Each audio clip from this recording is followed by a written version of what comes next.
તમે તમે અહીંયા કેવી રીતે આવ્યા? ભાભી અત્યારે એ બધી વાતો કરવાનો સમય નથી. સોરી. રાજેશભાઈ જો ઊભા કરો.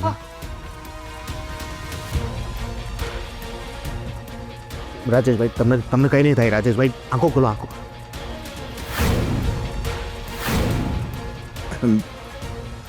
આપણા ઘરમાં ઓક્સિજન સિલિન્ડર છે.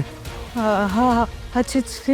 વોચમેન બહાર જાઓ અને રાઈટ સાઈડ પર કપાટ છે ને એ સાઈડ પર પડી છે. જલ્દી લઈ આવો. કંઈ નહીં થવાતું તમને. કંઈ નહીં થવાતું. અરે કંઈ નહીં થાય ભાભી. પ્લીઝ આમ તો કંઈ કરો ને પ્લીઝ. શું થયું? લાવો જલ્દી. સંભાળ. આરામથી. કંઈ નહીં થાય તમને. કંઈ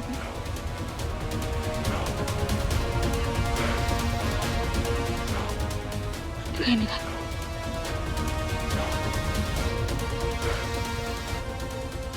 રાજેશભાઈ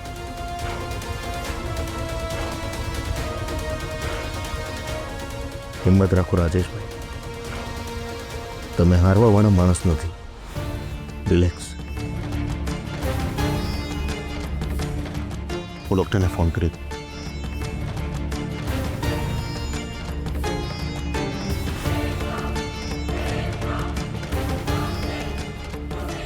ડૉક્ટર સાહેબ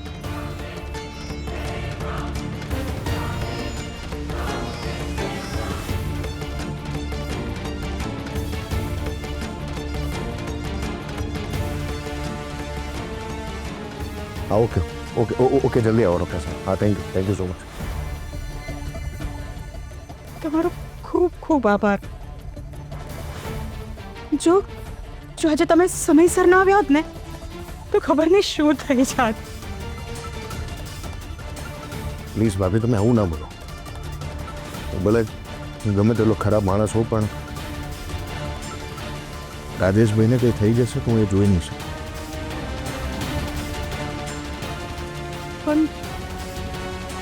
પણ તમે અહીંયા આવ્યા કેવી રીતે? તમને કેવી રીતે ખબર પડી? ખબર નહીં ભાભી. કહેવાય છે ને કે ભગવાન ક્યાંકથી ને ક્યાંકથી આપણને ઈશારો કરી જ દેતા હોય છે. ખબર નહીં આજે સવારથી મને કંઈ સારું નહોતું લાગતું.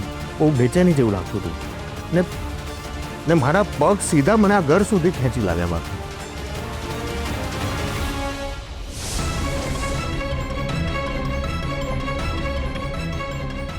ડૉક્ટર સાહેબ આવી ગયા છે. હા ડૉક્ટર આવો. હા જી પ્લીઝ બેસો.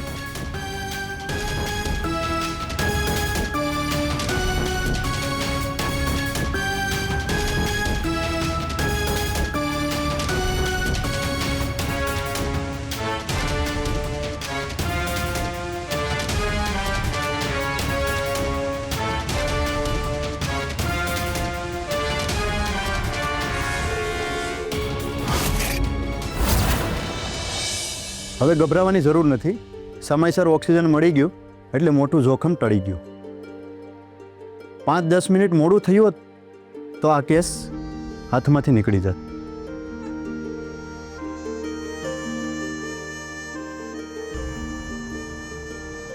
હું દવા લખી આપું છું, એ મગાવી લો.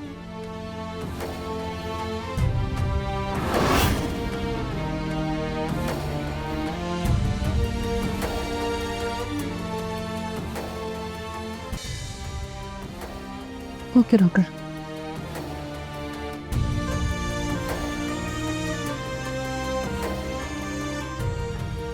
ચાલો હવે હું રજા લઉં છું. એવું જરૂર લાગે તો મને બોલાવજો. Thank you doctor.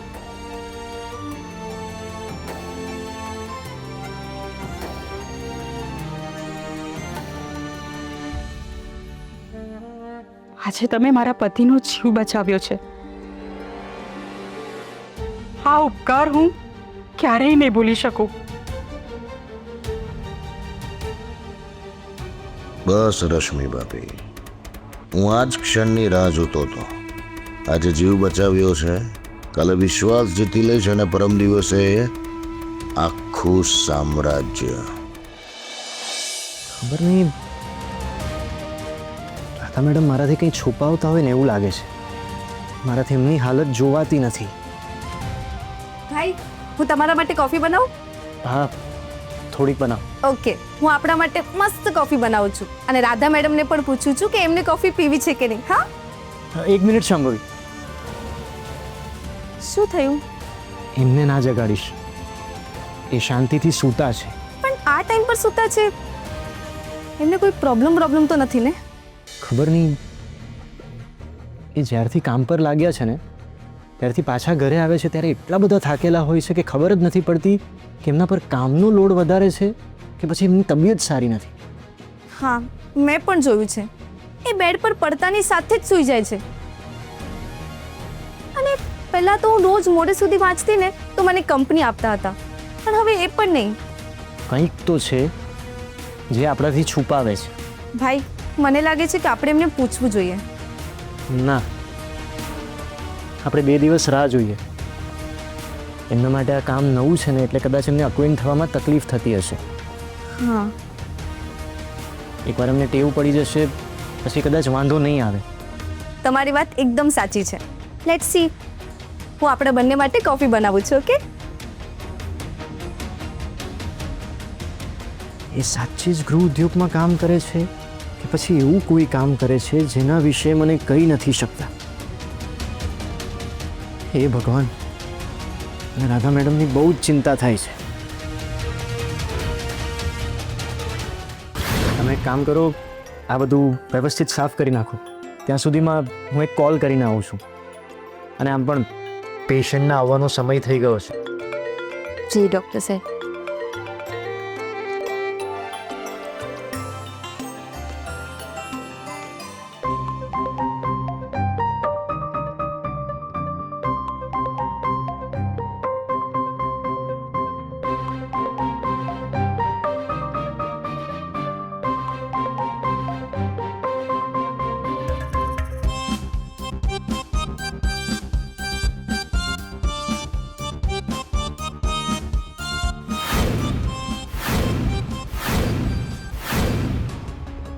અરે આ તમે શું કરો છો? તમે જ તો મને કહીને ગયા કે આ બધી વસ્તુઓ સાફ કરી દેજો, એટલે હું સરખી રીતે પાણીથી સાફ કરતી હતી. પણ આવી રીતે સાફ ના કરાય. તમે 1 મિનિટ બાજુ પર આવો પ્લીઝ.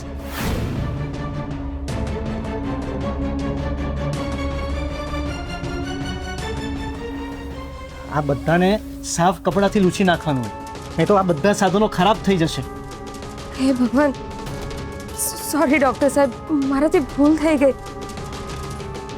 It's okay.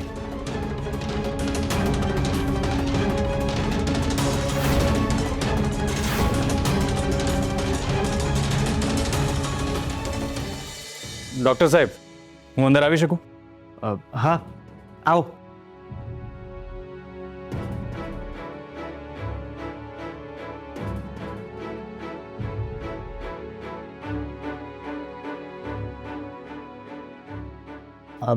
બેસો.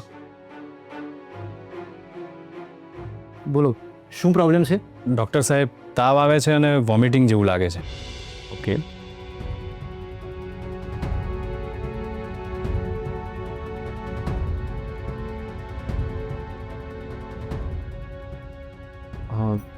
તમે ત્યાં સૂઈ જાઓ, કદાચ તમને ઇન્જેક્શન મૂકવું પડશે. જી ડૉક્ટર સાહેબ.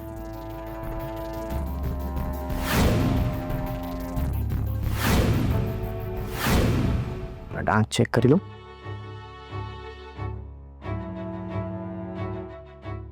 જીભ બતાવો. ઓકે. રાધા મેડમ, સ્ટેથોસ્કોપ આપજો ને. હા.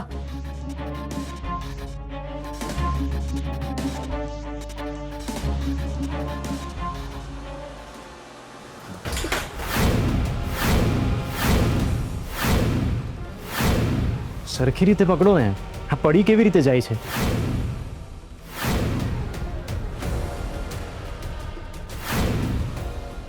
અને હા, ઇન્જેક્શન અને દવાની શીશી પણ આપજો મને. હા.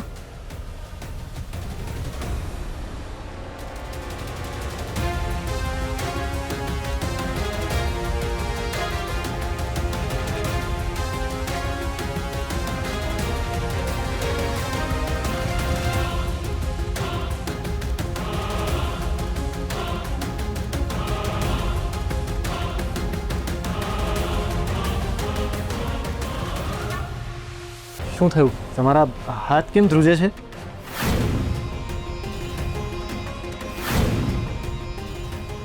સાચું કહું ડૉક્ટર સાહેબ, મને તો એ ઇન્જેક્શનના નામથી પણ ડર લાગે છે. નાનપણથી જ મને જ્યારે ઇન્જેક્શન આપવાનું થાય ને તો હું આંખો બંધ કરી લેતી. અહીંયા તમારે ઇન્જેક્શન આપવાનું પણ નથી અને લેવાનું પણ નથી. તમારે ખાલી પકડવાનું છે. મારા માટે તો બધું સરખું જ છે.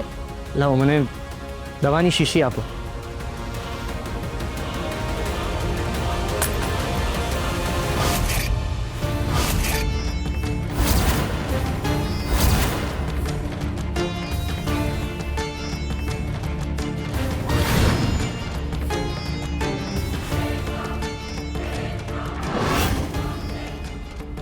હા, તમે શું કર્યું? કેટલી રેર દવા છે તમને ખબર છે? અને આ ક્લિનિક છે, કોઈ રમવાની જગ્યા નથી. તમારી એક ભૂલ દર્દીને નુકસાન પહોંચાડી શકે એમ છે. ડૉક્ટર સાહેબ, હવે મારે શું કરવાનું છે? સોરી, તમે અત્યારે ઘરે જાઓ. હું સાંજે નવું ઇન્જેક્શન મંગાવી રાખીશ. ઠીક છે ડૉક્ટર સાહેબ. જો વાગી ના જાય. કાચ છે. સાચું. સોરી ડૉક્ટર સાહેબ, મારાથી બહુ મોટી ભૂલ થઈ ગઈ. હું પ્રયત્ન તો કરું છું પણ મારાથી કંઈ નથી થઈ રહ્યું. મને તો લાગે છે કે હું આ કોઈ કામ માટે બની જ નથી. મારાથી ગુસ્સામાં બોલાઈ ગયું છે.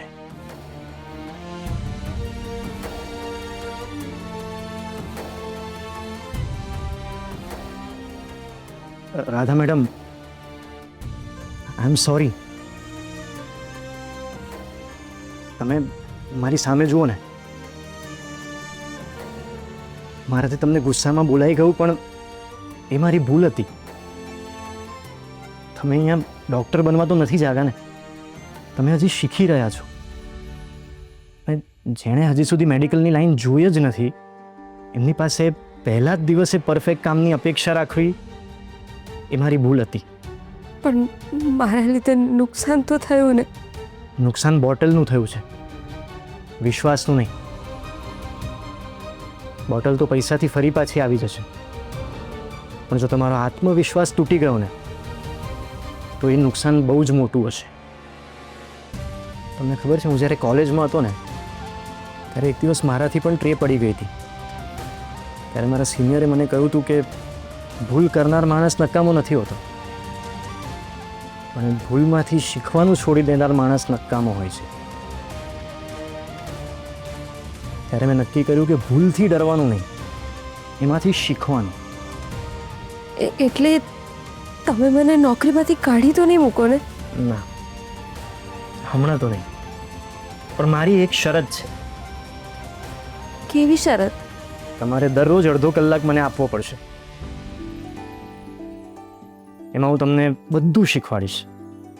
ઇન્જેક્શન કેવી રીતે તૈયાર કરવું, દવાઓને ઓળખવી, ડ્રેસિંગ કઈ રીતે કરવું, પેશન્ટ સાથે કેવી રીતે વાત કરવી, એ બધું જ. અને મને ખાતરી છે કે એક દિવસ ચોક્કસ એવો આવશે કે લોકો કહેશે કે ડૉક્ટર શ્યામ જેવી જ વિશ્વાસપાત્ર એમની અસિસ્ટન્ટ રાધા છે.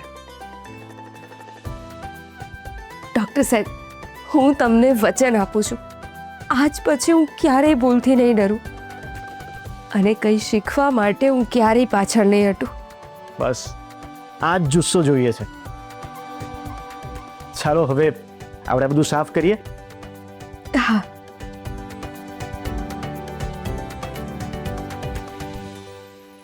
સાચવી.